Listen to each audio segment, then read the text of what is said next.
Okay, let's move on to red and let's talk about PIPA. Okay. So, what does PIPA stand for? PIPA stands for Productores Independientes de Paraje Altamira, Great. which is independent producers from Paraje Altamira. Fantastic. Now, before we talk about the productores independientes or independent producers, which I think is the obvious part, Yeah. what is Paraje Altamira? Because for someone who might drink these wines abroad, you might get used to seeing Altamira on the label, and now we'll start to see Paraje Altamira. So, can you explain a bit the development of how Paraje Altamira appeared? And what does Paraje mean in Spanish? Paraje Altamira, it's for me, well, for me, not for everybody. It's like a landmark in Argentinian viticulture because it's the first IG. I mean, we have the IG in 2013.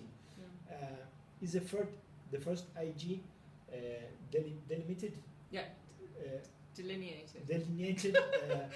This by, is the third one. Okay, by terroir concepts and not by old political. I mean, boundaries. Yeah, political boundaries. Previous to this, all the kind of appellations or the geographical indications were always political. Yeah, well, yeah. So Altamira is the first really done by terroir facts, soil, exposures, temperature. So that's why it makes it very interesting. Because it was the first one, we have lots of problems. Teething problems. Yeah, teething pains. Big companies want to have a huge Altamira. Well, I don't want to talk much about that because it's done. It was like a lot of suffering because we were seeing that they were doing it wrong. And well, now we have a reasonable Altamira.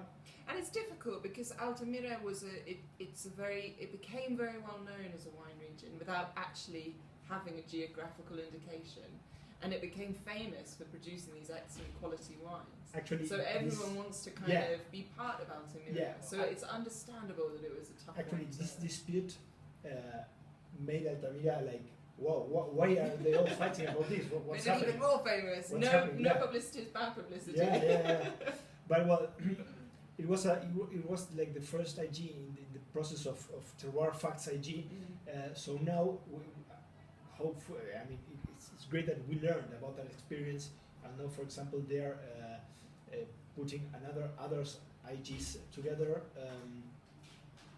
with everybody in the table working together, so we don't have these problems. So it was a little harsh, but it was good because now we're doing it better. Yeah. I mean, the new IGs like Chacaches, Guatallarí, or San Pablo, which are the highest parts of arcs of Uco Valley, close to the mountain, I think the more interesting sites. Now the whole we're working together as a society, so it's very good. It's nice.